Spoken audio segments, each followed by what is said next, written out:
இன்னைக்கு நிறைய பேருடைய பிரச்சனை இதுதான். என்ன பண்றாங்க? சோதோமுக்கு போறதுக்கு பதிலா சோவாருக்கு போயிடுறாங்க.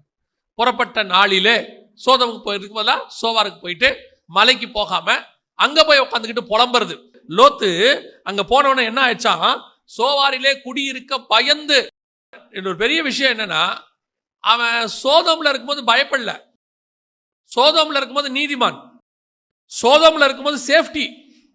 ஆனா பாவம் இருந்துச்சு, அழிகிற அளவுக்கு பாவம் இருந்துச்சு. ஆனா சோவார்ல உயிருக்கே பயம். இங்க சொல்லுது, சோவாரில் குடியிருக்க பயந்து அவர் என்ன பண்றாரு, 2 பெண் பிள்ளைகளை கூட்டிட்டு மலைக்கு போறாரு. நீங்க இதை விட இன்னொரு இடத்த செலக்ட் பண்ணுவீங்க, அது இதை விட மோசமாக இருக்கும்.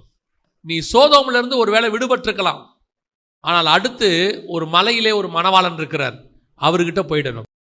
நடுவுல சோவார்கிட்ட தேடி போன, இல்லைங்க இது கொஞ்சம் நல்லா இருக்கும், சரி அதுதான் சரியில்லை, இதாவது சரியா இருக்குமா, இல்ல இங்க வேறொரு பிரச்சனை இருக்கும், இது வேறொரு சோவாராக இருக்கும். ஆண்டவர் தெளிவாக நமக்கு சொல்லுகிறார், சமபூமி எங்கும் நில்லாது.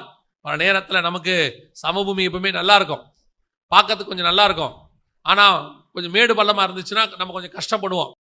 ஆனால் கர்த்தர் சொல்றாரு, சமபூமி எல்லாமே நல்ல பூமி கிடையாது, சமபூமி எல்லாமே நல்ல பூமி கிடையாது, மேடு பள்ளம் எல்லாமே கெட்டதும் கிடையாது. கர்த்தர் சில நேரத்தில் உன்னை உபத்திரவத்துக்குள்ள நடத்துறாரு, கொஞ்சம் கடினமான பாதைக்குள்ள கொண்டு போறாரு, மலை மேல ஏறி வர சொல்றாருன்னா அதுக்கு பின்னாடி தேவனுடைய திட்டம் ஒன்று இருக்கும் என்ற அர்த்தம்.